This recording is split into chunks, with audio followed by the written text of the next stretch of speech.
teman-teman semua, perkenalkan nama aku Sensa, teman yang siap nemenin kalian semua untuk belajar tentang kesehatan. Hari ini kita akan belajar tentang diabetes. Tenang, santai saja, kita akan bahas ini dengan gaya yang asik dan gak bikin pusing. Ayo mulai! Di kantin sekolah, suasana ramai dan penuh cerita.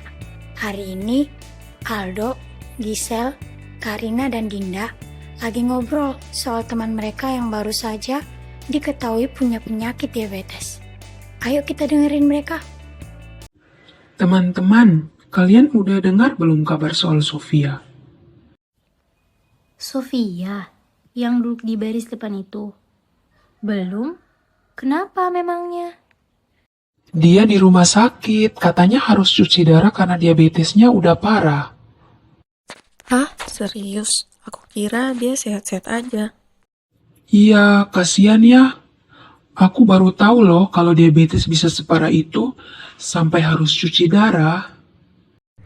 Iya, sebenarnya diabetes mellitus atau yang sering disebut juga penyakit kencing manis adalah gangguan metabolisme kronis yang ditandai dengan kadar gula darah atau glukosa yang tinggi dalam jangka waktu yang lama.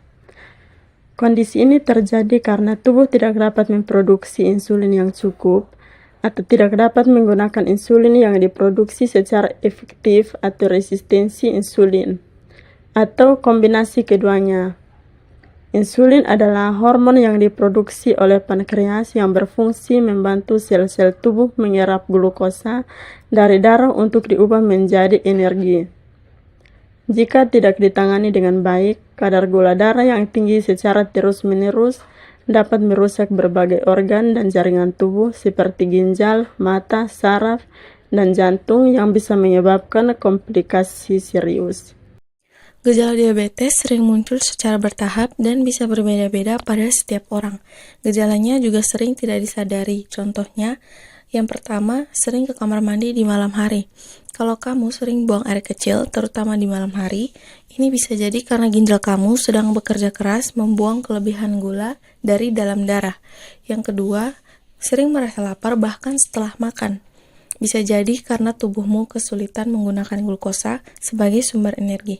Yang ketiga, minum air terus-menerus. Kamu sering merasa haus yang tiada habisnya bahkan setelah minum air yang banyak. Yang keempat, merasa kurus tiba-tiba. Hati-hati, ini bisa jadi tubuhmu mulai membakar lemak dan otot karena kekurangan energi. Yang kelima, tangan atau kaki terasa kesemutan. Kesemutan atau mati rasa di tangan dan kaki juga bisa jadi tanda diabetes loh. Ini biasanya karena adanya kerusakan saraf. Yang keenam, luka kecil yang tak kunjung sembuh. Diabetes bisa memperlambat proses penyembuhan karena aliran darah dan sistem imun yang terganggu. Yang ketujuh, pandangan buram. Jangan abaikan penglihatan kabur yang muncul tiba-tiba. Ini bisa jadi akibat kadar gula yang tinggi. Kalau tidak dikontrol, bisa kena komplikasi kayak gagal ginjal. Makanya Sofia harus cuci darah. Penyebab diabetes pada remaja dapat berupa faktor genetik, obesitas, dan lain-lain. Namun, selain faktor-faktor tersebut, gaya hidup juga memegang peran penting dalam meningkatkan risiko diabetes.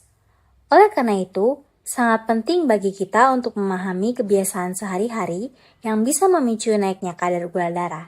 Salah satu penyebab utama adalah nutrisi yang tidak seimbang. Pola makan yang hanya didominasi oleh karbohidrat, lemak, dan makanan berkolesterol tinggi dapat membuat kadar gula darah melonjak. Sebaliknya, makanan yang kaya serat dan sayuran membantu tubuh menyerap nutrisi secara sempurna dan menjaga gula darah tetap stabil. Selain itu, aktivitas fisik yang tidak seimbang juga berkontribusi terhadap risiko diabetes. Jika kita terlalu banyak duduk, misalnya selama 8 jam di depan komputer tanpa bergerak, otot tubuh tidak terlatih dan peredaran darah menjadi tidak lancar. Kolesterol dan lemak jahat pun menumpuk karena tidak dikeluarkan melalui aktivitas fisik yang menghasilkan keringat. Kebiasaan mengonsumsi minuman dengan pemanis buatan juga perlu diwaspadai.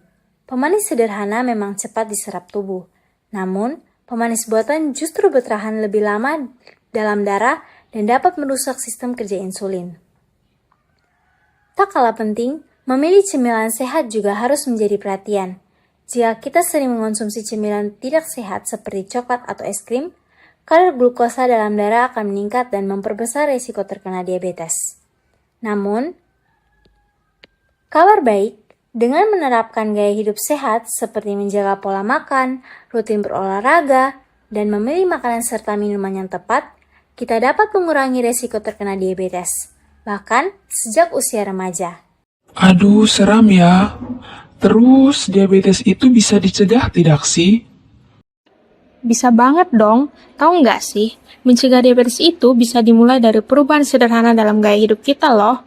Ini bisa dimulai dengan pola makan yang sehat dan seimbang, memperbanyak serat, memilih lemak baik, membatasi gula, dan kontrol porsi makan. Jangan lupa, rutin bergerak aktif setidaknya 150 menit per minggu dengan menggabungkan olahraga aerobik dan latihan kekuatan juga bisa membantu.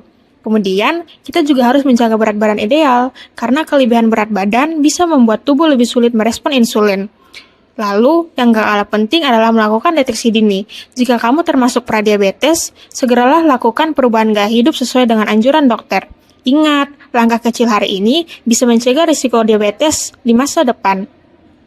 Yang penting kita harus sadar dari sekarang, jangan tunggu sampai sakit baru panik. Terima kasih sudah menonton teman-teman. Aku punya pantun nih.